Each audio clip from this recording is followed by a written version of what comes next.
Okay, this video is to show you how to reinstall the rear wheel of a FLIT-16 if you've had to take it off to fix a flat tire, etc. So the first thing to do is to find the side with the sprocket on it, and then you're going to take this washer that looks like this. It has two flats on the inside and also has a bit that's sticking out.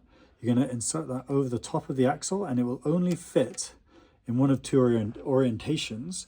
You want the orientation where the bit that sticks out is the same as where the cable is pointing out of the axle on the other side. Then on the cable side, you're going to find this washer here, which has a D-shaped profile cut out of it, and you'll put that over the axle on the cable side. It will only fit one way because the D-shaped cutout only matches one way. Back on the sprocket side, you'll then take a solid washer like this, put that over the top. Then you'll take another solid washer which has a cut in it, so it forms a sort of spring, put that over the top there, and then take one of the nuts, the cap nuts, and just screw that on just a few threads like that. Pull these two washers out because you'll need all that space for installing the wheel. Okay, then you're going to take your whole wheel, come over to the bike, slot it in, and you can loosen off the brakes to make it a bit easier to go in.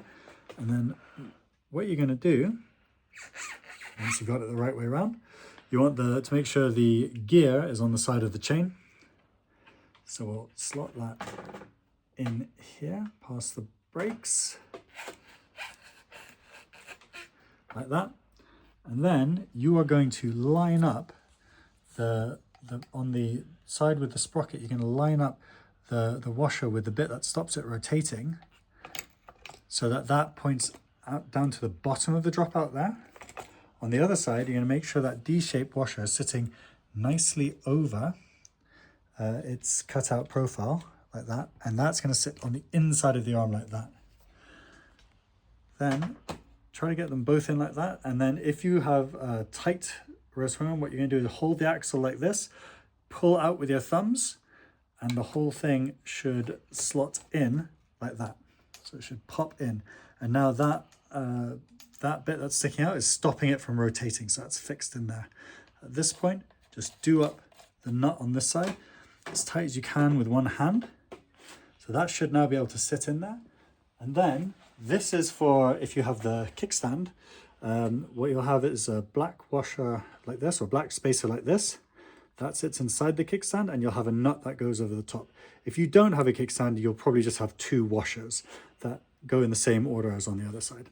So what you do is you take this black spacer, that will sit over the axle, and the bit that stops it rotating will sit inside the dropout like that, so it's in a pretty fixed position.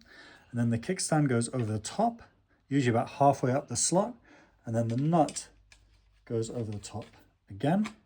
So get the kickstand sitting where you want it, and you can do this up by hand. Now at this point, what I usually do is actually just loosen off both sides a little bit and make sure you pull it all the way up so they're sitting evenly in those dropouts, and then tighten them off.